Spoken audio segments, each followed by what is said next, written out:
드라마보다 재밌고 흥미진진한 성경 이야기가 펼쳐집니다. 더 깊은 성경의 세계로 인도하는 CTS 두란노 성경교실 인바이블의 최윤영입니다. 이맘때쯤이면 학교 곳곳에서 불러지던 노래가 있습니다. 혹시 뭔지 아세요? 아이 추워라.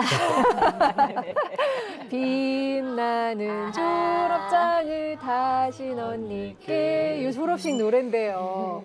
근데 2월 졸업식도 이제 옛말이 됐대요. 요즘은 봄방학이 사라지면서 1월 졸업식으로 바뀌었다고 그러는데요. 예. 그때 그 시절의 추억들이 좀 사라지는 것 같아서 서운하기도 하고 아쉽기도 한 마음이 있습니다. 목사님은 혹시 지금은 찾아볼 수 없는 아쉬운 추억들 있으세요? 중학교 들어갔을 때 그 네. 교복을 사주셨어요. 까만색 학생복인데 그렇죠. 모자도 있고 예. 중이라고 쓰여져 그렇죠. 있고, 그죠? 예. 또 배지 일자 아. 또 구두도 그때 이제 초등학생 사주셨어요? 때는 이제 운동화 신다가 우리 집이 좀 그때 살았나 봐요. 그래요? 그래서 이게 너무 좋아가지고 밖에 입고 나가 놀다가 엄마한테 혼난 기억이 있고. 그리고 이제 그 당시는 교복을 3년 동안에 한 벌 그렇죠. 샀어요. 바지 예. 2개. 예. 그래서 처음에 살 때는 아주 헐렁하게. 그쵸. 1학년들은 다 헐랭이. 길게. 큰 거라고 엄청 접어가지고 입고 다녔는데 난 3년 동안 쭉 접어 입고 다녔어. 우리 엄마가 우리 엄마들이 야 너 클 거니까 사이즈 한 3사이즈는 커야 된다. 돈 없다. 그래가지고 다 애들 다 접었는데 나는 쭉 3년 동안 접어놨어. 아 진짜 열받는다. 그랬던 기억이 있습니다. 아, 너무 재밌네요. 이성미 집사님은요? 저는 기억에 남는 게 졸업식 끝나고 나면 짜장면하고 탕수육 먹는 아이들 왜 이렇게 그 설레임 때문에 막 졸업식이 너무 좋았었고 그리고 그때는 제일 좋은 선물이 만년필이었어요. 맞아. 네. 만년필 받는 애들 너무 부러워했고 그리고 네. 시계. 시계. 선물해주면 애들이 거의 손을 우리 아버지가 목사님 그러셨을 것 같은데요. 구두랑 이렇게, 시계. 예? 맞아. 저요 이런 거 막 시계 선물 받는 거. 근데 요새는 너무 흔해져서 사실은 그런 것들이 좀 아쉽지 않나라는 생각이 들어요. 네. 예. 저랑 같은 세대시잖아요. 글쎄요, 저는 뭐 춥다는 거밖에 기억이 안 나요. 맞다. 맞아, 별로 그렇게 겨울이니까. 졸업식에 대한 기억은 별로 그렇게. 아, 나 안 가길 잘했구나. 우리 추억 얘기 들으면서 다시는 어떻게 느낄지 그러니까. 궁금하기도 한데 아까 이성미 집사님이 왜 짜장면 졸업식 끝나면 짜장면 먹고 탕수육 먹고 얘기했는데 혹시 키르기스탄도 뭐 이렇게 그런 어떤 추억, 특별한 문화 이런 게 있나요? 네, 있어요. 그래요? 네, 그런데 우리 졸업식은 여름에 해요. 네, 6월, 여름. 네, 그래서 다 학생들이 이렇게 컨식적인 이브닝 드레스처럼 이런 옷을 입고, 네, 그리고 특별한 부분은 우리는 그 왈츠를 준비합니다. 그 춤을 왈츠. 네, 그래서 남자와 여자가 그 이렇게 같이 네, 춤을 춥니다. 그래서 우리 다 중앙 아시아 나라를 보면 다 이렇게 합니다. 좀 잊혀질래야 다릅니다. 잊혀질 수가 없는 졸업식이네. 시대가 변하고 문화가 변합니다. 하지만 결코 변하지 않는 것이 있습니다. 바로 하나님의 말씀이죠. 자, 그럼 다 함께 성경 속으로 들어가 볼까요? 인 바이블.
예수님은 빈부격차나 지위고하를 막론하고 모두에게 하나님 나라의 복음을 전하셨습니다. 하지만 자신들이 경건하다고 자부하던 바리새인과 서기관들은 예수님이 눈엣 가시 같았고 결국 예수님을 십자가에 못 박아 죽이는데요.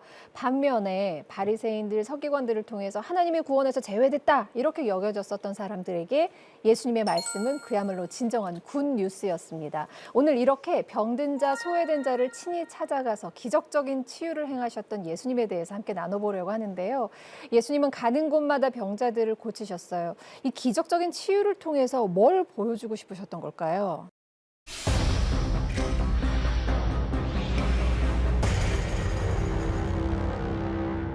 예수님께서 이렇게 기적적으로 병자들을 일으키신 이유 한 3가지 정도로 성경이 말씀하고 있어요. 네. 첫 번째는 하나님의 나라가 강력하게 그들 가운데 임했다. 그냥 말로만 하면 못 믿을 거 아니에요. 그런데 기적적으로 그 자리에서 병자 일으키는 것을 보여주심으로 귀신을 쫓아내 주심으로 악령이 지배하는 이 사회는 끝났고 이제 메시아이신 예수님이 이곳에 왔다 하는 것을 보여주기 위해서 첫 번째입니다. 네. 지금도 이런 기적들이 많이 일어나고요. 특별히 선교지라든지 악령이 강하게 역사하는 곳에서는 이렇게 하나님의 기적의 역사가 일어나죠. 네. 그다음에 두 번째로는 하나의 이제 성경에서 사인 혹은 표적 이렇게 이야기하는데요.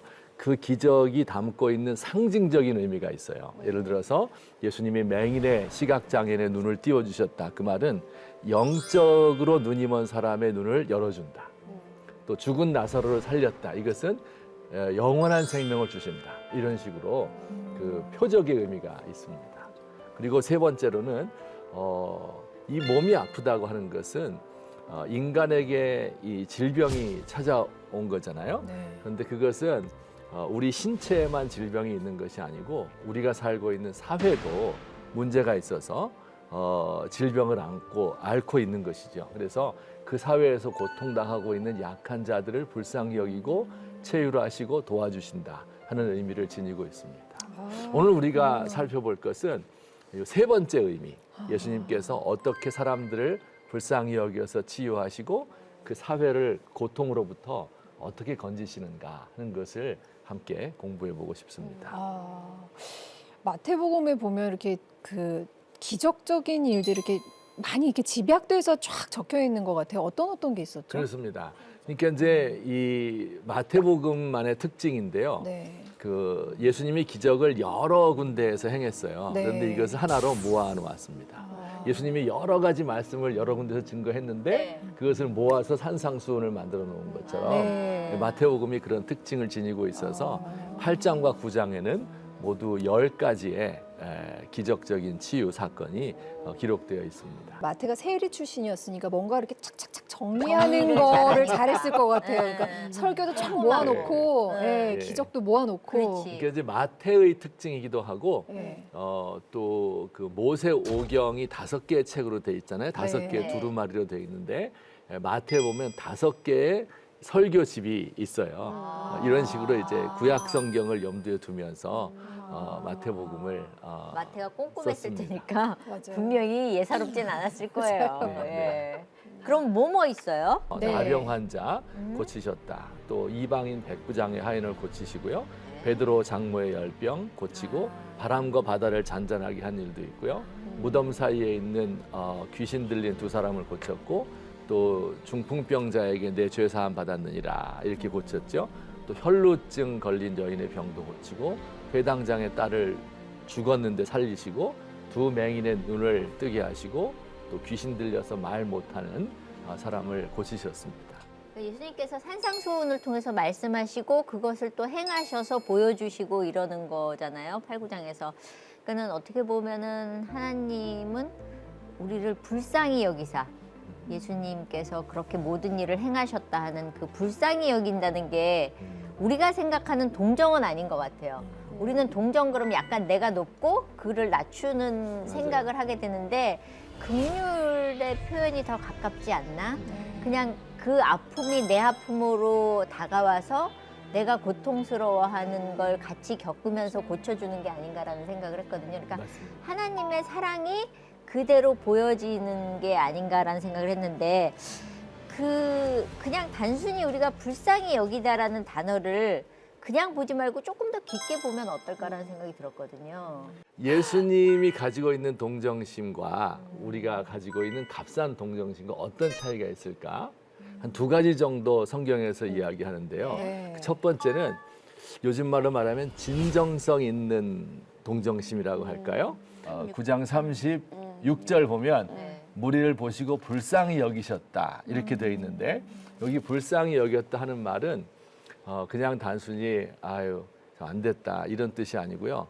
우리말로 표현하면 애간장이 탄다 이런 뜻입니다. 정확하게 그 뜻이에요. 그 옛날 사람들이 감정의 이 좌소가 내장에 있다고 생각했어요. 그래서 지금의 이제 비장에 해당하는 단어를 사용했어요. 그래서 비장이 끓어오르는 것 같은 이런 아픔을 예수님이 가지고 있었던 거예요. 그러니까 그 불쌍한 사람 보면서 정말로 그 마음이 끓어오르듯이 불쌍한 이런 마음을 가지셨어요. 아우, 공감 능력이 네. 대단하시네요. 예수님. 그들을 그래서 목자 없는 양과 같다. 예수님이 분노도 그 안에 있죠. 왜냐하면 당시에 목자라고 하는 헤롯 왕이라든지 사두개인이라든지 바리새인이라든지 이런 사람들에 대한 분노의 감정과 또 그 가운데서 고통당하는 사람들 로마 제국 하에서 신음하는 백성들을 보면서 정말 간절한 마음으로 애간장이 다 들어갔다. 이게 첫 번째고요. 그다음에 두 번째는 이게 이제 특이한 건데요. 그 예수님을 이렇게 설명하고 있어요. 그 기적적인 치유의 의미를 8장 17절인데요. 네. 이건 꼭 읽어봐야 될 것 같아요. 우리의 연약한 것을 친히 담당하시고 병을 짊어지셨다. 이건 이사야 53장에 있는 그 메시아 예언을 이제 기록한 건데요. 우리의 연약한 것을 친히 담당하시고 병을 짊어지셨다. 그러니까 예수님의 이 치유를 가리켜서 단지 능력이 많은 분이다. 이렇게 묘사한 것이 아니라 그 병을 짊어지셨다. 이렇게 이야기합니다. 그러니까 실제로 예수님이 친히 고난을 내가 담당한 거죠. 그러면서 불쌍히 여긴 거예요. 요게 이제 예수님 고난, 예수님 치유의 특징입니다. 내가 능력이 막 넘쳐나가지고 내가 고쳐줄게, 걱정 마. 이것이 아니라 내가 네 걸 담당했다. 그래서 그것이 궁극적으로는 십자가의 죽으심으로 나타나게 되죠. 이 놀라운 것은 나중에 예수님이 부활 승천하실 때, 부활하신 후에 그 도마에게 나타나셔서 예. 창자국에 넣어봐. 넣어봐. 예. 이 못자국에 손가락 넣어 넣어봐. 만져봐. 이렇게 네, 얘기했잖아요. 네.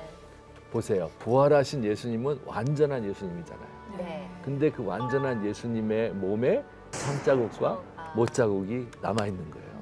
지금도 그런 모습을 가지고 계신 거예요. 똑같은 긍휼한 마음을 가지고 우리를 보고 계신 예수님이다. 가슴이- 결코 값짠 동정이 아니죠. 고통받는 시대에 예수님은 긍휼의 목자로 이 땅 가운데 오셨습니다. 그리고 우리의 연약함을 친히 담당을 하셨죠. 그리고 병을 짊어지셨는데요. 예수님께서 산상수훈 말씀을 마치시고 산에서 내려오자 수많은 무리가 예수님을 따르기 시작합니다. 그 수많은 무리들 가운데 나 정말 예수님의 치유가 필요해. 이런 사실을 절실히 깨달은 사람이 있었고 예수님 치유 기적의 첫 번째 주인공이 되는데 누군가요, 목사님?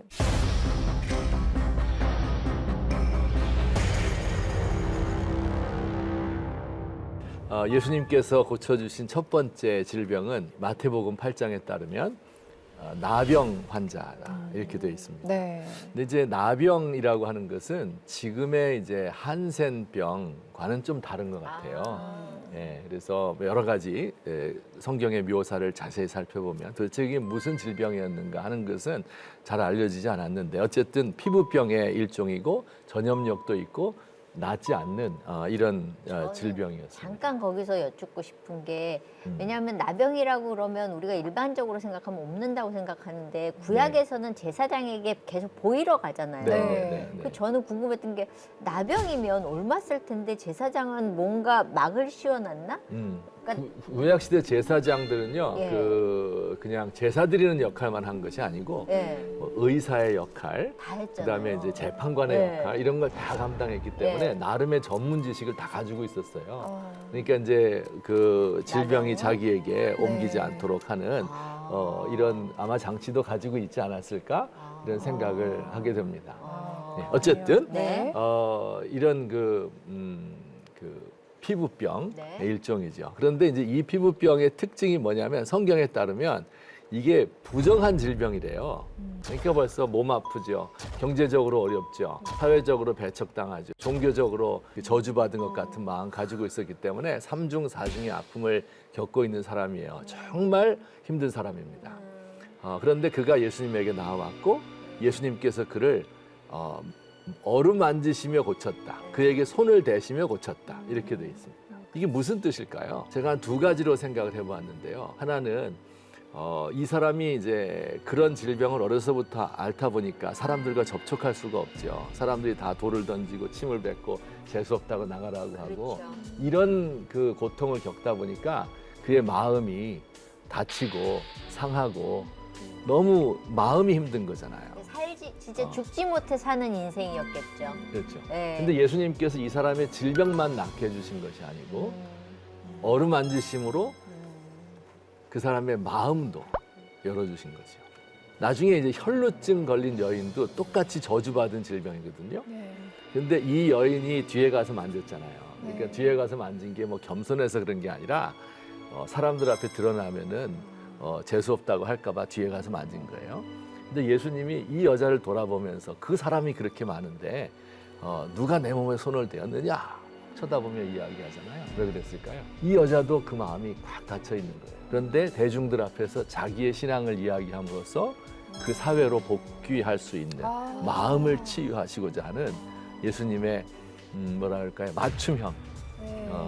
나 환자에게는 몸을 만지심으로, 그리고 이 여인에게는 대중 앞에 그를 공개하심으로써 그래서 그 사람의 마음까지도 고치시는 주님이다 하는 것을 우리 알 수 있어요. 그다음에 두 번째, 이게 더 중요한 건데요. 네. 이 부정한 질병이라 그랬잖아요. 네. 근데 부정한 것들이 이제 성경에 나오는데 그 중에 뭐 부정한 짐승들도 있고 또 뭐 부정한 장소도 있고 그리고 부정한 질병들이 있는데 그 질병의 대표적인 게 첫 번째가 나병이고 두 번째가 혈루증입니다. 피가 멈추지 않고 흘러나오는 질병이에요. 부인병이죠. 네. 그런데 예수님께서는 이 사람들을 다 만지는 거예요. 그리고 마지막에 제일 부정한 게 뭐냐면 시체입니다. 네. 그런데 죽어 있는 여자아이를 또 만지는 거예요. 근데 이 왜 못 만지냐면 그 부정함이 나에게 옮을까 봐 못 만지게 하는 거잖아요. 병이 없는 것보다 부정함이 옮길까 봐. 근데 예수님은 그 부정함을 깨끗하게 하시는 분이죠. 포장한다는 그 이런 단어는 어떤 의미인지? 지금 궁금해요. 킬키즈에서도 부정한 이런 거 있죠. 네, 이슬람인들이 그 돼지고기를 포장하다는 맞아요. 의미에서 먹지 않거든요. 맞습니다. 그래요? 네. 네. 아유 그럼 우리 갖다 줘. 우리 잘 먹어. 그 레위기라는 성경에 보면은 그 부정한 짐승, 네. 물고기, 새 이런 거 네. 나오잖아요. 네. 대표적인 게 돼지고기예요. 네. 네. 그러니까 뭐 발굽이 뭐 그렇죠, 그렇죠. 예. 예. 되새김질. 이슬람이 이제 지금도 그를 네. 지키고 있는 팔아요. 것이고요. 와. 그다음에 레위기 13장과 14장에 보면은 나병, 피부병에 대해서 나오고요. 15장이 유출병 혹은 혈루증에 대해서 나옵니다. 이것들이 이제 대표적으로 부정한 것들이에요. 그 외에도 뭐 신체가 상했다든지 뭐 이런 부정한 것들이 있어요. 그러니까 이제 우리가 생각되는 거죠. 아니 그 구약 시대는 왜 그렇게 부정한 그러니까. 사람, 네. 짐승 뭐 네. 이렇게 해가지고 나눴어요? 왜 나눴는가 이런 질문이 드는데 그러니까 부정하게 태어났다든가 이런 사람은 얼마나 속상하겠어요. 내가 태어나고 싶은 것도 아닌데. 아, 그렇죠. 네. 심지어는요, 뭐가 부정하냐면 그 여성의 생리혈, 남성의 정액, 그다음엔 아기를 낳은 그 산모 이런 게 부정해요. 이거 무슨 의미인가? 그리고 아들을 낳으면 부정해지는 날수하고 딸을 낳으면 맞아 달라요 그거. 달라. 40일, 80일. 아니, 정말. 예, 예. 제가 이게 설명하려면 굉장히 긴데 이 부정한 것은 전부 죽음이나 혹은 죄, 이 둘이 같이 가잖아요. 네. 네. 죽음과 죄와 연관이 있습니다. 어떤 식으로든지. 그래서 하나님께서 이렇게 부정하다고 하신 이유는요. 그 죽음과 죄를 연상케 함으로써 네가 이렇게 한계가 있는 인생인 것을 알아라. 인생이 그렇게 행복한 것만은 아니다. 세상이 완전하지 않다. 이걸 알려주는 거예요. 아기 나면 왜 부정한가? 보세요. 아기 나면 좋아요, 안 좋아요? 좋죠. 엄청 좋죠. 네. 보통 좋은 게 아니에요. 너무 좋죠. 인생이 뭐 그렇게 영광스러울 수가 없는 최고의 영광입니다. 그렇죠. 그런데 하나님께서 그 영광스러움에 고통을 더하시고 네. 그 영광스러움을 부정에 가둬두셨어요. 하와 때문에 그런 거 아니에요? 그러니까 네. 그리로 거슬러 올라가는 거예요. 네. 그래서 너희들이 생각하는 그 인간의 영광이라는 것이 별거 아니다 하는 것을 삶 속에서 보여주기 위해서 이런 규정들을 만들어 놓은 거죠. 그러니까 그 자체가 부정하다기보다도 이게 죄를 연상하게 만드는 이런 것 때문에 죽음을 연상케 하는 거기 때문에 인생은 그런 존재야 하는 것을 알려주고 싶어서 그런 부정한 것들을 만들어 놨어요. 부정하게 태어난 사람, 장애인, 네. 질병 걸린 사람 억울하잖아요. 네. 그러니까 원래 구약 성경에 따르면 그런 사람을 보면서 참 안 됐다. 나도 그런 부정한 사람인데 네가 나 때문에 이 부정을 다 뒤집어 쓰고 있구나 하면서 그를 돌보아주고 안타깝게 여겨야 돼요. 요게 다른 종교의 부정과 기독교적인 종교의 부정의 차이점입니다. 그들을 돌보아주고 나의 연약함을 인식해야 돼요. 그걸 위해서 만들어 놨으니까. 그런데 이제 예수님께서 오셔서는 그 부정을 해소해 준 거죠. 그렇죠. 왜냐하면 예수님 자신이 부정을 다 안고 짊어지셨어요. 짊어지고 죽으셨으니까. 그래서 모든 인간에게 그 부정함이 없어졌다. 이렇게 이제 해방을 선포해 주신 거죠. 그러니까 이제 우리는 지금 그 해방 예수님이 선포한 뒤로 2000년 지나서 네. 돼지고기도 먹고 우상제물도 먹고 네. 뭐 다 하니까 그런 게 별로 중요하지 않은 것처럼 그렇죠. 예수님이 여겨지는데요. 지성소 휘장을 찢어주셨는데. 그렇죠. 예. 그런데 그 당시 사람들은요 가장 중요한 거였어요. 그래서 마태복음에서 맨 첫 번째로 이 질병을 고쳐주신 겁니다. 네, 저는 저 정한 것과 부정한 거 잘 말씀해 주셨는데 네. 율법적으로 볼 때에 그 질병과 연관돼서 정하다 부정하다 상당히 그 레위기서에 자세하게 돼 있어요. 네. 그래서 이거는 전반적으로 볼 때에 위생적인 관점이다. 예, 그리고 말씀하셨듯이 제사장이 의사거든요. 제사장 돼서 의학적 지식을 갖춘 것이 아니라 벌써 레위 지파 어릴 때부터 아까 그 나병 환자 접촉했을 때 옮아가는 것에 대해서도 그 어떤 차단하는 기술이 있지 않겠는 당연히 어릴 때부터 시체 당연히 이제 시체가 병든 사람들이 많기 때문에 시체 하다가 근데 포위 전쟁에서 그저 태워버리라고 한 이유도 전염병 때문에 그래서 위생적인 관점이었다. 나병이나 혈루증 환자들은 죄인으로 여겨졌을 뿐 아니라 소외된 이들의 전형이었습니다. 접촉도 만남도 금지돼 있던 그들에게 예수님이 직접 다가가셔서 그 몸에 손을 대시고 육체뿐만 아니라 마음까지도 치유를 해주셨는데요. 가버나움에서 백부장의 하인을 고친 이야기도 여러분 많이 알고 계시죠. 백부장이니까 이방인이잖아요. 근데 예수님께서 이스라엘에서 이만한 믿음을 보지 못했다 하실 만큼 칭찬했었던 그 백부장을 만났던 그곳 가버나움은 어떤 곳일지 궁금하지 않으십니까? 또 알아놓은 베드로의 장모를 고치셨던 곳이자 예수님의 주 사역지였던 바로 그 가버나움으로 지금 함께 가시죠. 안녕하세요. 인바이블 이스라엘 통신원 서연입니다. 오늘도 예수님의 발자취가 있는 장소에 와봤는데요. 안녕하세요, 기자님. 안녕하세요. 이 장소가 어딘가요? 네, 지금 저희는 여기 가버나움에 와 있는데요. 예수님께서 공생애를 하시고 주로 거하셨던 곳이고 그 3년 동안에 이곳에서 많은 이적과 기적을 행하시고 또 많은 가르침이 있었습니다. 그래서 이 안에서 어떤 것들이 있는지 어떤 일들이 일어났는지 우리가 한번 알아보도록 하죠.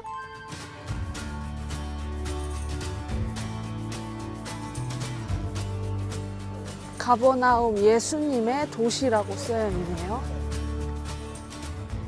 그래서 여기 이 가버나움의 가장 중심으로 되게 중심으로 가장 이렇게 빌딩이 하나 이렇게 올라와 있는데 이거는 베드로 교회거든요. 예전에 베드로의 장모님이 사시던 집 위에 그 터 위에다가 이렇게 교회를 세우는 거예요. 뭘 진짜 어떻게 특정을 했지 저거를. 이 건물이 이 기둥에만 의존해서 붕 떠 있는 상태예요.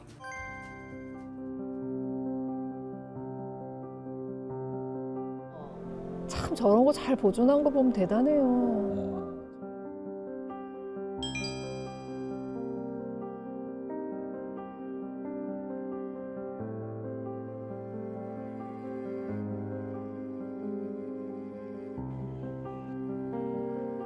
예배를 가운데서 하시나 봐.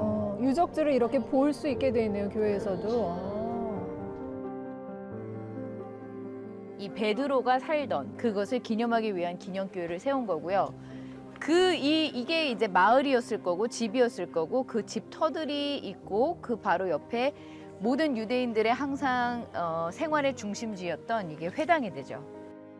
회당을 볼 때 색깔의 다름이 보여지거든요. 여기가 예수님의 시대는 이 밑에 그리고 그 위에 새롭게 세워진 4세기 이후에 세워진 것이 이 하얀색 건물들.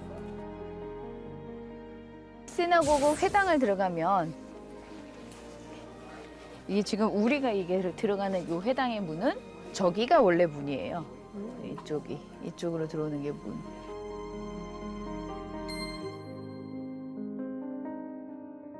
예루살렘을 향해서 토라 스크롤을 놓죠.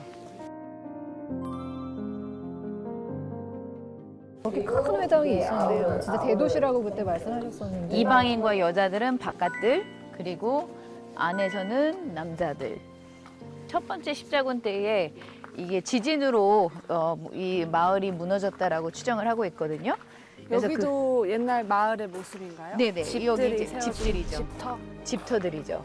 여기에서 굉장히 많은 또 유물들이 발견이 됐는데 마지막 때에 휴거에 대한 말씀하실 때 둘이서 연자 맷돌을 이렇게 갈다가 한 명이 사라지더라도 홀연히 사라진다 그랬잖아요.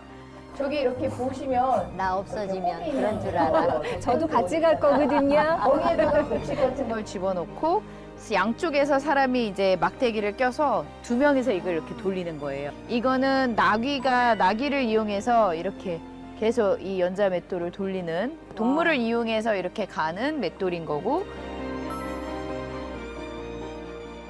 이 기둥에 있는 문양에 따라서 그것이 뭐 1세기 때인지 5세기 때인지 4세기 때인지를 이렇게 추정할 수가 있는데요. 지금 보시는 거는 5세기 때의 문양들로 추정하고 있는 그 기둥의 파편이죠.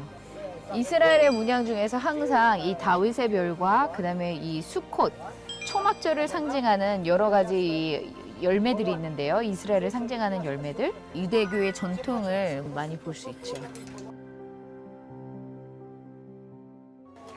항구 도시였고 이곳에서 어업이 성행하면서 이 도시가 형성됐기 때문에 바로 이 옆에가 그 예수님의 제자들이 생업을 담당했던 고기 잡는 그 해안가입니다. 그래서 이렇게 잠깐 밖으로 나오면 여기를 이제 예수님께서 거니시면서 사역을 하셨던 공생애의 가장 주 무대가 됐던 곳이죠. 와.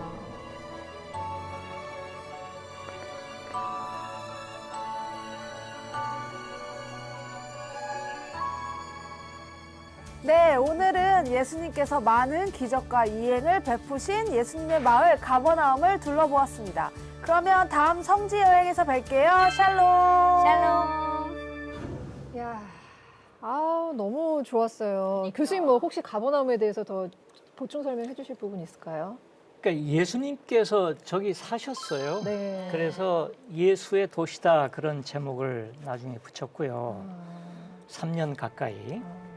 두 번째는 아까 목사님께서 베드로의 집 저 어떻게 했지 했는데 정확하게 이야기하면 처갓집이겠죠. 네. 베드로는 이제 벳세다 사람이고요. 네. 처갓집이 이제 가버나움이고 거리상으로는 뭐 굉장히 가깝습니다. 그곳이 저렇게 성지가 된 이유는 그 베드로의 처갓집을 중심으로 해서 초대교회 공동체 모임이 있었고요. 또 4세기쯤에 이제 공식적으로 로마 제국에 의해서 기독교 시대가 되었을 때에 거기를 성역화를 하고 기념교회당을 만드는 거고요. 결정적으로 5세기 들어와서 기독교 건축에서 이제 팔각형은 승리를 상징해요. 팔각형은. 지금 아까 보신 시커먼 이게 팔각형 교회당은 한 30년 전쯤에 완공했고요. 현대에 들어와서 건축적 특징은 가운데 베드로의 집이 가운데 있어요. 그 위에다 재야 되잖아요.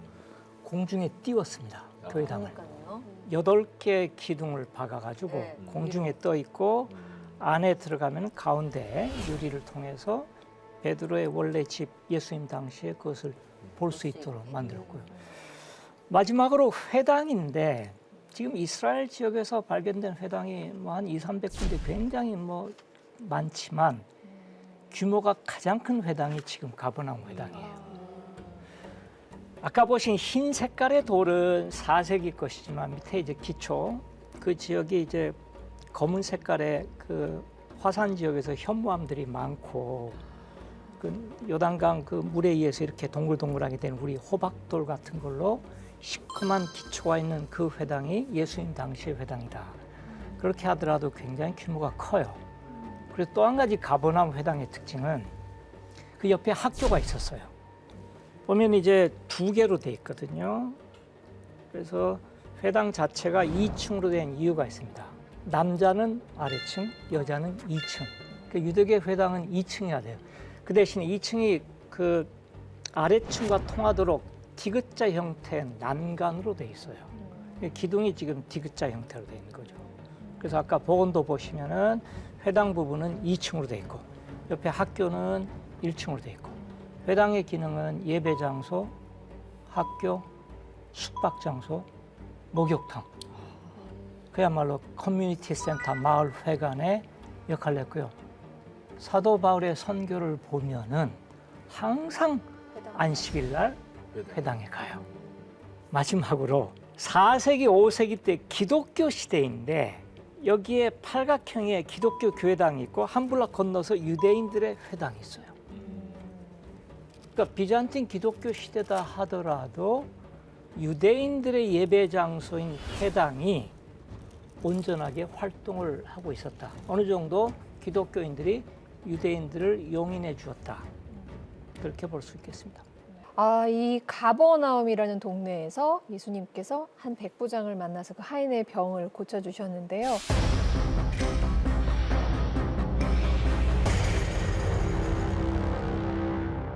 근데 성경에 보면은 백부장, 천부장 이렇게 나오잖아요. 네네. 10부장도 나오고. 백부장 정도면 좀 살았나요? 백부장 지위가 어느 정도 되는 거예요? 백부장은 문자 그대로 100명 단위의 지휘관인데요. 백부장이 중요한 것은 로마인일 수도 있고 네.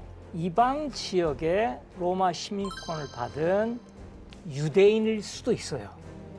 제가 보기에는 이 백부장은 팔레스타인 지역 사람으로서 일찌감치 로마군에 들어가고 로마군에 들어가면 25년 근무하면은 자동으로 로마 시민권을 주고 그 지역에 굉장히 그 몇만 평의 땅을 주고 귀족이 됩니다.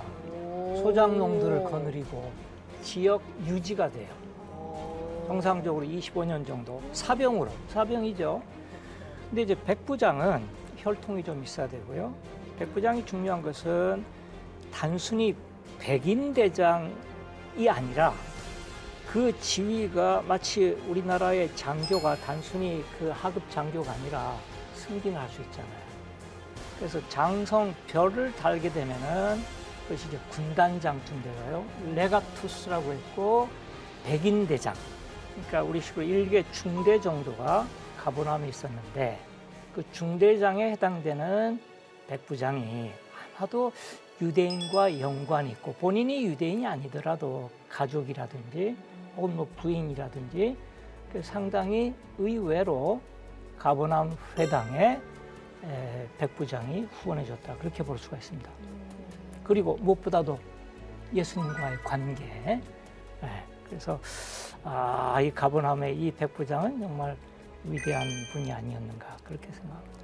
하여튼 성경에 백부장이 몇 사람 나오는데 네. 전부 좋은 사람으로 등장을 해요. 그러니까 이제 전시 때는 물론 전투를 해야 되지만 평시 때 이렇게 주둔군으로서 그 지역 사람들과 평화를 유지하면서 로마 제국을 이제 반란을 일으키지 않도록 해야 되고 뭐 이런 그 일들을 감당하는 사람들로서 또 그 마음도 많이 열려 있는 것 같아요. 이 그리고 백부장도 그렇고. 인품도 되게 훌륭한 것 같아요. 누가 자기 하인 아픈데 자기가 직접 가서 네, 예수님 네. 저희 하인 좀 고쳐주세요라고 직접 부탁할 정도면 네. 괜찮은 사람. 정말 네. 인품. 그리고 예수님에 대해서 이제 많은 걸 알고 있었겠죠. 그래서 예수님에 대한 신앙 고백을 하죠. 나도 남의 밑에 있는 사람이요.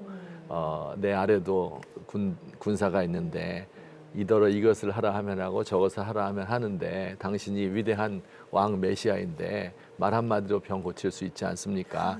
내 집에 들어오심을 나는 감당치 못하겠습니다. 겸손하죠. 그리고 말씀으로만 하옵소서 그의 능력을 믿었어요. 그래서 예수님께서 이 백부장을 이방인임에도 불구하고 칭찬하셨어요. 유대인들은 나라에서 쫓겨나게 될 거고 앞으로 이방인들이 그 나라를 차지하게 될 거다. 지금 우리가 보면은 아유 뭐 너무 당연한 얘기인데 그 당시로 생각해 보면요, 이건 정말 혁명적인 이야기를 예수님께서 하고 계신 것이죠. 그리고 그것이 이제 그대로 이루어져서 유대인들이 결국은 버림을 받고 이방인들이 하나님 나라의 주인이 되었습니다. 그런 거 보면은 이렇게 예수님께서는 소위 얘기하는 비주류만 찾아다니셨어요.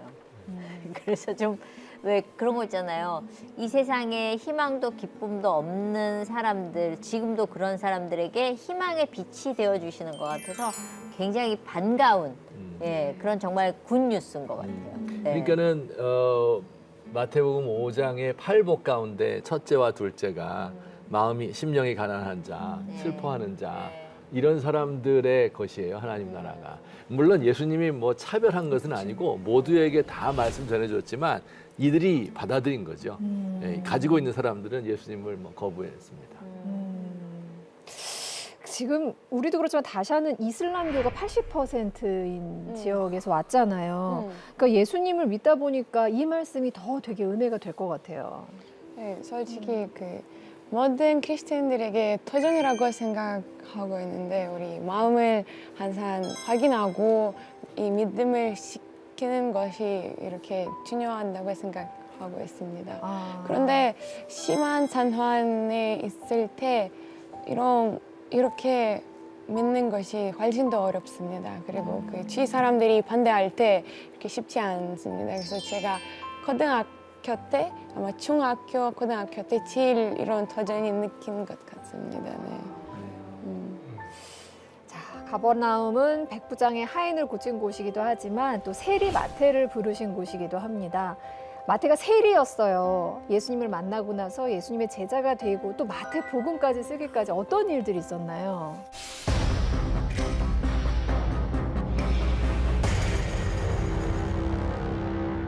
세리라고 하는 직업은 자기들이 이 봉급을 따로 받는 것이 아니었죠. 사람들에게서 거두어서 그 일부를 로마 제국에 이제 드리고 그리고 나머지를 가지고 자기가 먹고 살았는데 그러다 보니까 이제 사람들로부터 매국노 소리 듣고 뭐 욕을 차별 먹겠죠. 그렇죠. 차별 당하고 멸시당하고 아주 공공의 적이었었다고 생각하시면 될 것 같아요. 세리와 창기들. 그런데 예수님이 세리 마태를 부르신 거예요. 정말 특이한 일이죠. 정말 그쵸. 정말 특이한 일입니다. 그러니까 그리고 게다가 이제 그 세리 마태의 집에 들어가서 식사를 하시는 거예요. 그 친구가 세리들밖에 없었을 거 아니에요. 그 동네에 있는 세리들 뭐 죄인들 다 불러가지고 함께 잔치를 하니까 거기 이제 바리새인들 그 동네 유지들이 또 가버나움에 이 유지들이 사는 사람들이 도대체 이게 어떻게 된 일이냐. 그렇죠. 그 파티 내가 낸 돈으로 니들 하는 거야 이런 얘기 하겠죠. 하여튼 그러면서 예수님에 대해서 수군거리기 시작했죠. 예수님이 그 말을 이제 들으시면서 그 너무나 유명한 말. 건강한 자에게는 의사가 쓸데없고 병든 자에게라야 쓸데있다. 와 진짜 전곡을 찌르는 말씀을 하셨습니다. 그러니까 이제 여러 가지로 해석을 해볼 수가 있는데 일단 여기서 지금 요 마태 이야기가 병 고치는 이야기 속에 딱 들어가 있잖아요. 그러니까 예수님이 고치는 질병은 단지 육신의 질병만 고치는 것이 아니라 그 사회에서 소외된 사람들, 그 사회적인 이 질병 가운데 고통을 당하는 사람을 고치고 있는 거죠. 그중에 대표적인 사람이 세리인 것입니다. 이 말씀은요, 언뜻 생각하면 건강한 자가 있고 병든 자가 있고, 그래서 건강한 자는 그 동네 유지, 바리새인 이런 사람이고, 병든 자는 세리, 죄인 이런 사람들일 거다 이렇게 생각하는데 그게 아니에요. 이 고도의 역설입니다. 다 병들었는데 자기가 건강하다고 생각하는 병든 사람과 병든지 모르는 거죠. 그러니까 병든 줄 아는 사람이 있을 뿐이죠. 마태가 마태복음 썼잖아요. 네. 자기 얘기를 여기다 탁 집어넣는 거예요. 그러면서 얼마나 그 마음이 슬픔과 또 감격과 감사와 막 이런 것이 넘쳐서 떨면서 이 부분을 쓰지 않았을까? 그런 생각을 제가 해보게 됩니다. 마태는 자신에게 손 내미는 예수님의 손을 온 마음과 몸을 다해서 잡았는데요. 나는 과연 어떤가? 예수님이 나에게 손 내밀었을 때 나는 어떤 마음으로 그분의 손을 잡았는가 생각하게 됩니다. 어떠셨어요? 이성미 집사님 어떠세요? 저는 만약에 그 시대로 돌아가서 나를 따르라 그러면 뭘 믿고요? 아니 뭐 보여주시 근데 어떻게 예수님을 따라가요? 집도 아무것도 없으시잖아요. 거의 거지잖아요. 근데 따라가라고? 근데 이걸 다 버리고? 잠깐만요. 제가 정리할 것도 많고 좀 생각 좀 해볼게요. 그러고 민기적거리다 그 타이밍을 놓쳤을 것 같아요. 우리의 대학 가야 되는데 네, 막 네. 등록금은 어떻게 하지? 네, 막 이런 거. 그런 계산과 이런 것들이 따르면 예수님은 못 따랐을 것 같은데 이 따르는 자들의 특징은 계산이 없었다는 거죠. 근데 우리는 너무 많이 계산할 게 너무 많아. 그래서 전 좀 이따 따라갈게요 이러다 결국에 그 타이밍을 놓치지 않을까. 그래서 사실은 이 대목을 보면서 되게 긴장했었어요. 네. 나는 따라갈 수 있는가. 그러니까 진짜 우리가 성경을 모르는 상태에서 예수님을 처음 이렇게 맞닥뜨리게 되고 대면하게 된다면 네. 아마 이 제자들하고 비슷한 상황이 아닐까 싶은데 그쵸. 그 우리에게 성경이 있다는 게 얼마나 다행인지 충분히 알고 공부하고 예수님을 만났을 때 마음이 더 활짝 열릴 수 있는 게 아닌가 싶기도 하고요. 내일 이 시간에도 우리 장동민 목사님과 더 깊고 풍성한 성경 공부 계속됩니다. 기대 많이 해주시길 바라고요. 저희는 여기서 일단 인사드리도록 하겠습니다. 함께해 주신 여러분 고맙습니다. 감사합니다. 감사합니다. 고생하셨습니다. 고생하셨습니다.